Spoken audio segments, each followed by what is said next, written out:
Welcome back, everybody, to another rambling rendition of First Ring Daily Live on a Friday. I'm sure we Where could rein this one in if we had to. I feel like we do that all the time. That's Delicious. what is it? Is that It's your poor person water. I made it myself. poor person? What did you collect it from the rain? Yeah. No, I poured it out of the tap and then I used that mystery machine to turn it into sparkling water. Oh, Yeah. I know. Sorry. I mean, you could just lick a piece of coal and then drink some water, and you get the same amount of carbon, I would think. But You like crispy bacon, dude. You know, we all have these weird things whoa, that are just wrong. whoa. Your problem is you've never had good bacon, so you think you have to extra crisp it because you eat the garbage out of the supermarket. It's okay. Sorry, was that not in the show notes? Crispy bacon is a way of life, Paul. Uh-huh. I'll have you know I grew up with my father slaving out on the deck. Actually, the way I grew up eating bacon was my father would put bacon on the grill, and he had a iron, and he would just set it on it, and it would cook it real quick, but it would crisp it, and so that's why I like crispy bacon. Because it's a childhood thing. Well, that's probably why you like chicken McNuggets too. You know. That's fine. My kid eats the Dino Nuggets, and every time we buy these, I think of Raph, because Raph at one point tweeted that Dino Nuggets are the best nuggets, and that's whatever. Supermarket chicken nuggets were just put on a list of the 5 worst things you can give to children. Fantastic. My kid is doomed. Yep. It's not surprising. Yeah, well, it's processed food, you know, whatever. Well, yeah, I mean, it's. Paul, are you telling me the nugget doesn't come organically in a dino shape? Show me on a map of the chicken's body where the nugget part is. Honestly, when they first did nuggets, they actually did it right because it was just the leftover parts. Yeah. And that's actually the best part of the chicken. Yeah. You know, that stuff.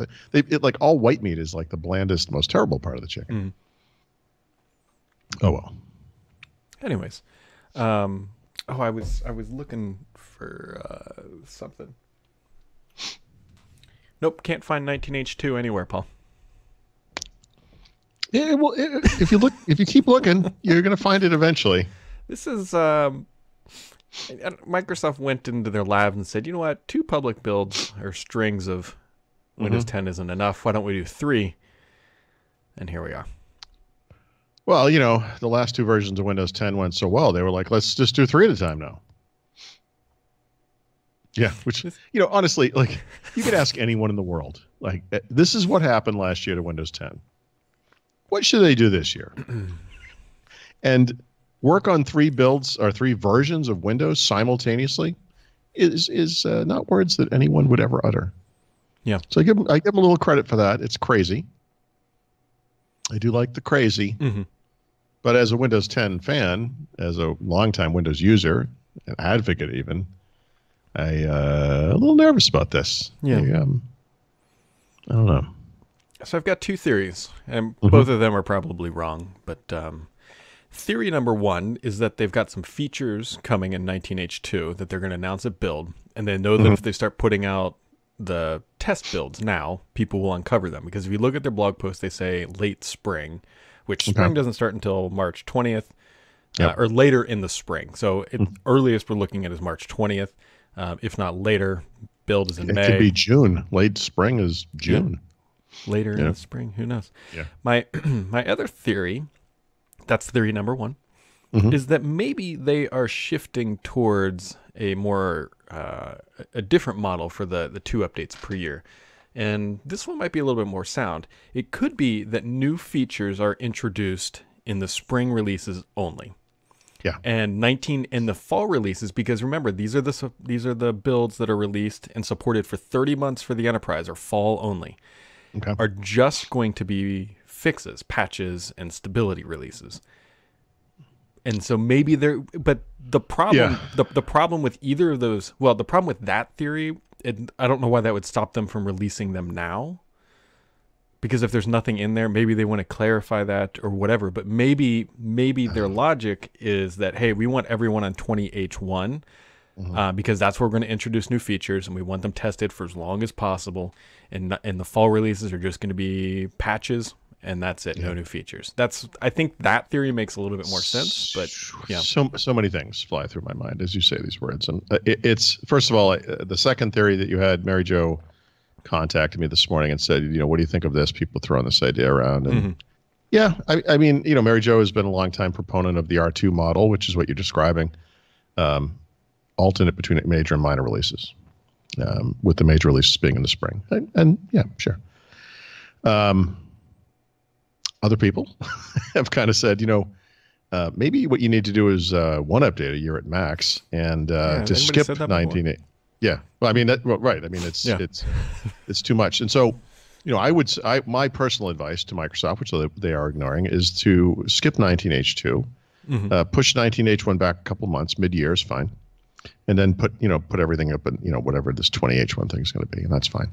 But aside from the obvious stuff that comes to the forefront when you are confronted by the terribleness of these three things happening at once, there's also another issue, which is communication.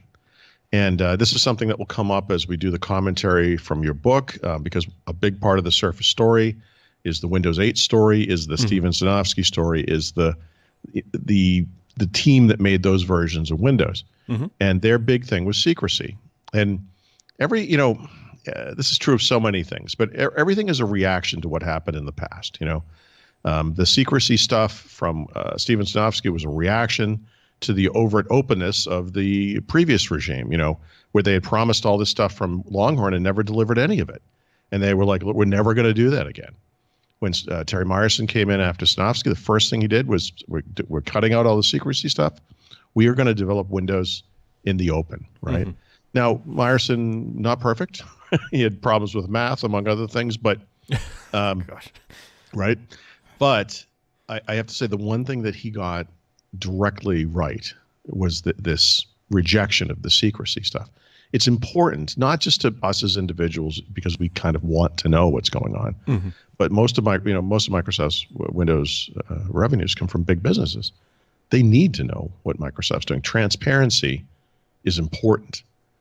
And, I got to say, the one thing that's been disappointing over the past several years is the inability of people in what I'll call PR roles to communicate effectively with the public. And you see this in the Insider program a lot. It's just terrible. It's come up again and again and again.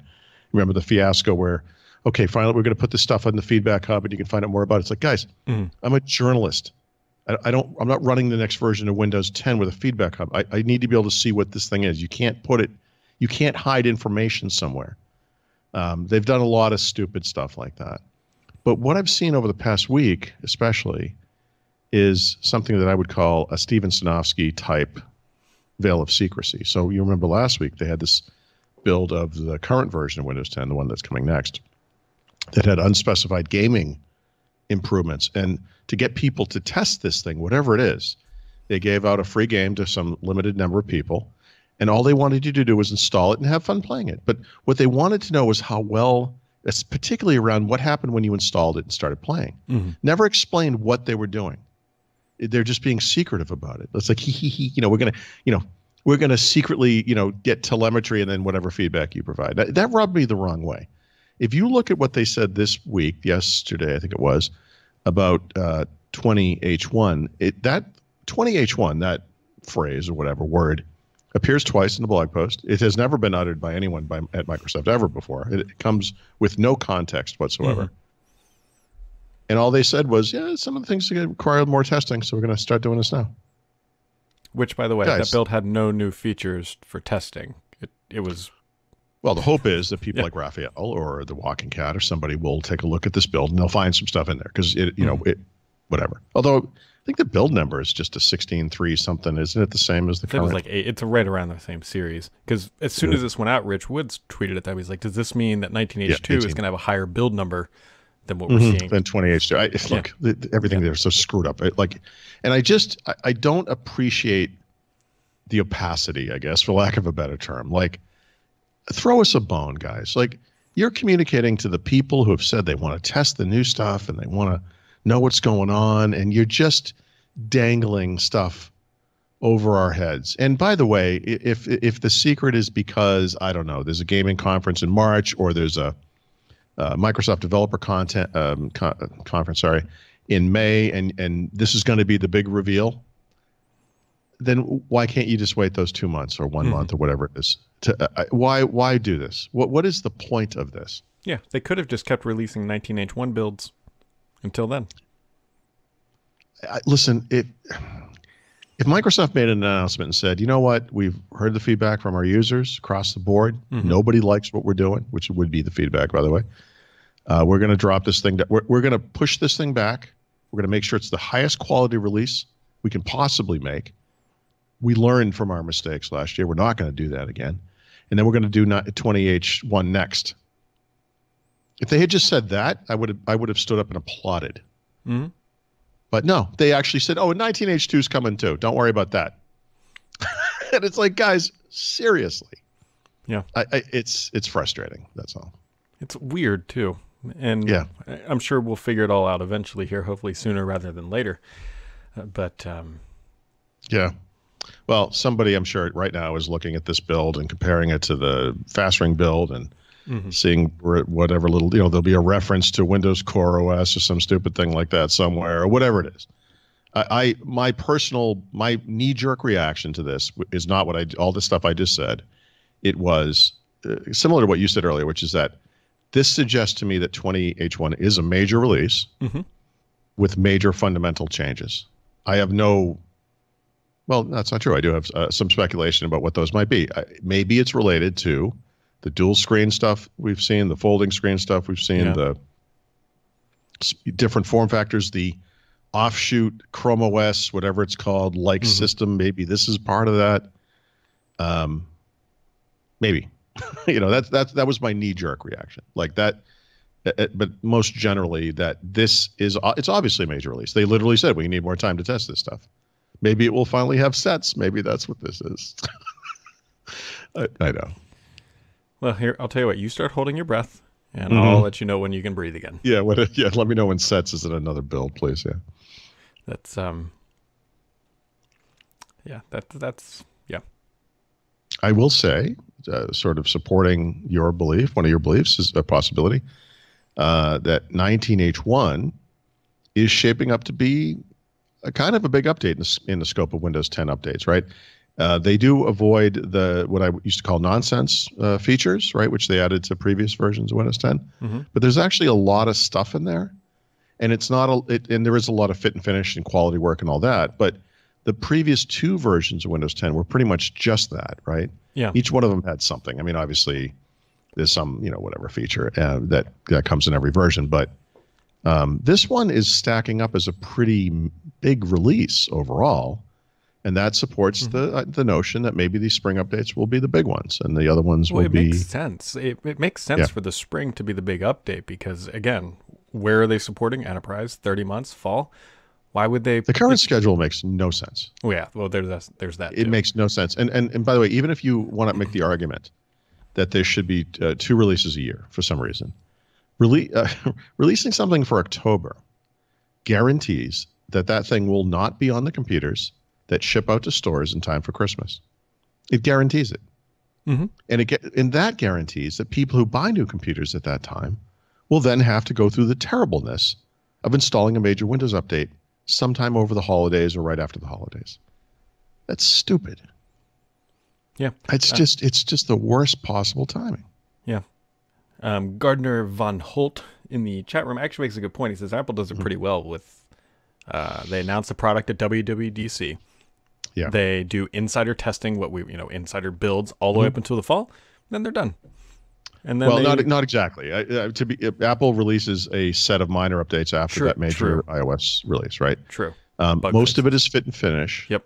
Sometimes it will be the completion of a feature that shipped maybe in beta form earlier with the original release or didn't make the original release. But for the most part, yes, you get one major iOS update a year. All iOS updates require a reboot. On a phone, that's not a huge inconvenience, honestly. It happens pretty quickly. You can do work while it's, installing other than the offline part. But yeah, I agree that, granted, it's a simpler system probably in many ways than Windows is. I know it's based on an old thing just like Windows is, but I mean, the system itself is a lot more streamlined. Yeah, that is, yeah. If, like we know they want to copy Apple. They know they want this model. They know they want Windows to be like iOS. Well, why do you do that part of it like iOS? Mm-hmm. Is there a single business customer in the world that has ever gone to Microsoft and said, I really like Windows, but the problem is I don't have to update it enough? It's crazy. Yeah. Yeah. It's crazy. Yeah. Other things that aren't being kept secret anymore. This is all of Samsung's wares for a while. We got a new watch coming. We got some AirBud, AirPod looking things up there. Little fitness was a pretty tracker good play down of here. words, by the way. What's that? You may not even realize you did that, but all of Samsung's wares, that's pretty good, because those are literally wearables. Yep. And they're also wares. Yep. Mm-hmm. I've been holding that one in for a couple of days. I just wanted you to know that. No, I appreciate you taking the time to call out my puns. I appreciate a good segue, and I appreciate a good pun, and that had both. And that, ladies and gentlemen, what separates the men from the boys when it comes to podcasting. Right. Oddly enough, I keep getting warnings on my computer, as you can see from here. Yeah. We'll see how this plays out. Is this a good time to install Windows? I don't know. No? It's just, okay, here we go. I keep seeing high CPU usage, which is We'll pretty incredible because recording. right now this is only 2 people. It's the box is a 6700K. Like, it's not like it's underpowered by any means. Right. But if this thing all turns out post-production to be terrible, that's why we need Windows Lite. Just the idea is so ludicrous. I'll be curious to see how that. I bet we see that at build, and that's the thing is 19. I can't imagine that 19H2 is related to Windows Lite. That would be. Because everything everything Right. I'd heard is that all the good people building Windows went to Windows Lite, and so oh geez, really? Great. Yeah. All right. Thanks. I guess it's like, what's that religious thing? Left Behind. Like where the guys who got left behind. No Child Left Behind? We're all sitting there like, oh, what's going on with the Windows? Look, it's possible whatever the system is, they split. It split off some time ago and it's unconnected. I mean, who knows? that's what I would. That's what I would think. They love joint development, right? Oh yes. Even today, I guarantee you, I didn't actually see this, but until very recently, certainly, and probably literally yesterday, when they put up a blog post about Windows 10 inside a preview, they say for PC, as if there are other things that they're releasing previews for, like the phone version, or like I think they like to maintain the dream that this is some kind of an incredible cross-platform thing. They talk about devices, not about PCs, as if there is a device on Earth running Windows 10 that isn't actually just a PC. It's crazy. Everything they do is crazy. What's going on over there? Yeah, we should fly up there and straighten them out. Somebody needs to rattle that cage. See what falls out. Do we really want to know what falls out? Because that's I think My People, Groove Music Maker, a couple other things would fall out the bottom of that. And yes, and sets. And sets. Is sets going to be compatible with Groove? Oh boy. Wow. Yep. Wow. Oh. I wish I wasn't so stuck on Chrome. I'm looking at the Opera. Yeah, it's pretty, right? It does. It looks good. It does look good. And I think it does. Like, it looks, I should give it a go, but the problem is that everything just works in Chrome, including Edge apparently soon. And yeah, these things don't stick. That's the problem. They get excited and you're like, oh, okay, there's that one thing. This happened to me like, see if I can bring this up. Yeah, I've been using DuckDuckGo, right? That's my search engine. And it's configured in Chrome, so every time I install Chrome, DuckDuckGo comes up and on any PC, and it's just there, and it's fine. And day to day, it kind of works. The one major thing that I found that is better in DuckDuckGo than in Google Search is right from the search results, I can right-click download images. You remember Google turned that off because, privacy violation, some baloney about intellectual property or something. No, whatever it was. I mean, for good reasons, obviously. But DuckDuckGo has not turned that off. It's just handier for me. But every once in a while, like, I can't find something really obvious. It doesn't respect, like, you put quotes around something that you want to do a search, so it's like that exact search, and in Google that includes capitalization. And so there was a technology I wanted to look up to make sure I got the date right called WinG, which was the predecessor to DirectX. It was released in 1994. It was a set of developer APIs to put gaming stuff into Windows. And man, it was coming up with stuff like X-Wing for Windows, like different like games. So I went to Google, exact same search, first thing, Wikipedia entry for WinG. And that happens sometimes, and that's what the Opera experience would be like, right? You look at it, you get excited for a little while, you're like, this is going to work fine.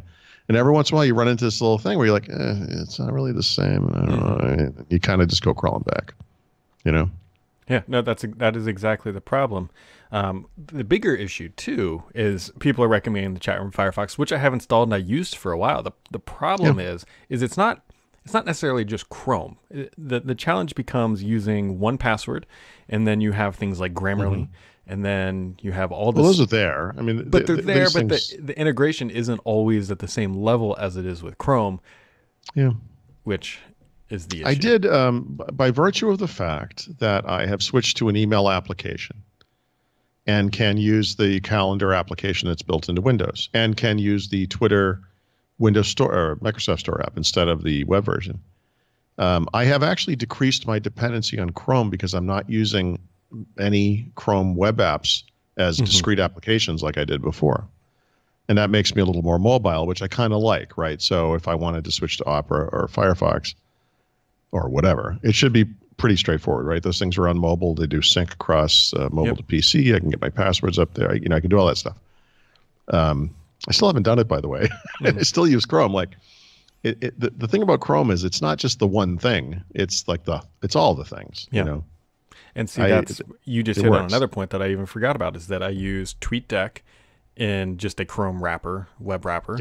And then I also use Google Calendar in the same way. And so even if I have Firefox up and running, if I click a link in those little wrappers, it opens Chrome. Yeah. And you can't, if you could create those same experiences with Firefox, it would make it a lot easier, but you can't. Yeah, right. And they need to get on that, by the way. That's the one thing that I can see, because when the new Edge comes out, I'll happily try it, because I'm assuming that it's going to be very good. I mean, it's running the same engine, but the challenge again will be does it have that feature where I can create those? They're not PWAs, but a PWA-like experience with them. Right. Right. It's a shortcut that acts like an app that has a plain wrapper instead of the browser window. PWAs can be installed that way if you have one, like the Twitter app works that way. Them not doing that makes them kind of uninteresting to me. I'd have to go and look. Opera isn't Opera based on Chromium? That I don't know.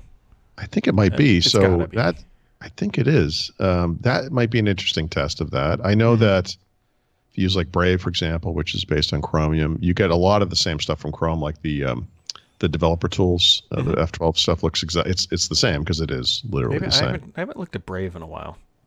That might be an It's a little they don't do mobile sync yet, so it's not elegant mobile sync anyway. They don't have the notion of they do have accounts, I'm sorry, but you can't just sign on a mobile, get all your passwords and sites or your favorites or whatever. Yeah. Bookmarks, I guess we call them. Well, for now, we'll stay clutched in the pearls of. Yeah. I keep looking. I keep wondering. I mean, I do the same thing. I saw the Opera thing and I was like, maybe. It looks nice. That's how. Yeah, it does look nice. It does. I think Firefox looks nice now too. I mean. Yeah. And like you said, Edge, when they make that switch, I'm going to be very interested to see what that's like. Obviously, using the browser that ships with the OS was ideal. I mean, if it could make sense, that would be great. It would be. Hopefully the browser's great. And they're not... My biggest concern, which I think they will be able to avoid, is that, okay, so they come out with this new browser based on Chromium. Are they going to be how many years behind everyone else? Or are they going to be able to quickly build up all the feature set that's needed on top of that to make it... It just occurred. What if the 20H1 thing is related to Edge, right? We know that Edge is going to be delivered outside of Windows. I mean, obviously, a version of it will come with whatever version of Windows 10, but presumably this thing will be updated on Chrome schedule, which is like every 6 weeks. So here's why I don't think that's true. Yeah. Just because we already know the new Edge is going to be delivered outside of Windows 10. It's just you just download it. No, but that's why this makes sense. Effectively, they're probably going to have to make changes to Windows to accommodate that. Edge now benefits from this deep integration with the operating system, is part of the operating system, is serviced with the operating system. Maybe what they've looked at is what it means to strip that thing out. And they've figured out that we need to make some changes here. Because there's a new model. Like if you, I have to make stuff up here, but like the store apps that are based on the Edge HTML stuff, right? Those kind of continue forward. So if you have an existing app that uses that, that's going to continue in Windows 10, and you don't have to worry about that. You don't have to update your app. And now, ideally, over time, you might update your app to support this new thing, but those things are going to have to be there concurrently. The new version is something that they haven't made yet, and it's not in there yet. And maybe they have to have a new model where they can have both side by side. And this is, requiring them to do things differently. So I would agree. I'm not saying you're wrong, but I think you're wrong. It's just no. It's speculation. It's guesswork because we don't know. The only reason why I think that may not be accurate is because they've already announced the Chrome Edge thing. So why would they? I don't think they knew what they were doing when they announced it. I really don't. Maybe. You got to remember, they announced this thing and they were like, yeah, we're hoping to talk to Google someday about this. I hope they're okay with it. Like, they literally, this is like a fly by the seat of your pants kind of thing. I don't know. Yeah. I mean, it very well could be. It just seems like they've already announced all the pieces. Why would they keep this behind closed doors? But stranger things have happened. It's mid-February. We have not heard a peep from these guys. I think we all sort of agreed that we expected to see something in January, anything, like even a basic downloadable, nothing shell application. I don't. Maybe they underestimated the technical requirements of this change. Mm-hmm. Well, we will find out. Time will tell.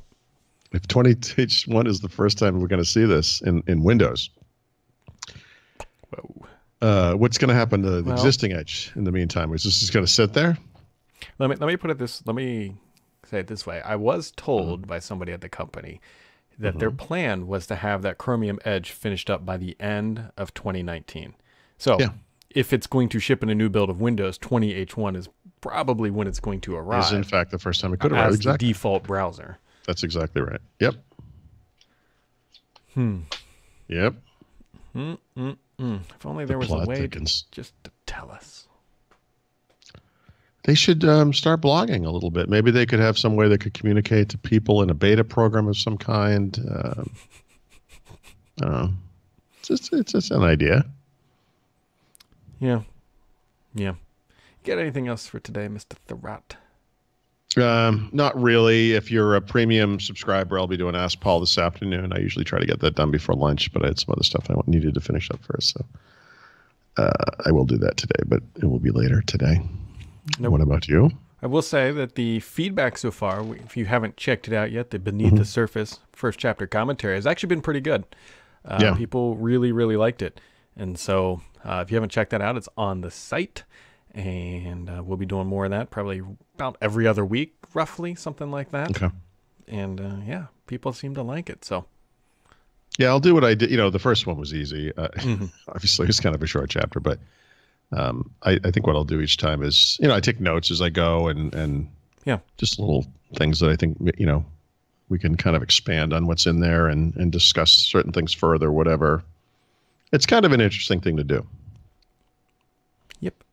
So if you're interested in joining Paul and Brad Book Club, you can do that. And right. The next Oprah. Yeah. All right, folks, that wraps it up for this week. Hopefully you had a wonderful week. We will be back next week, and have yourselves a good weekend, and we'll catch you right back here next time.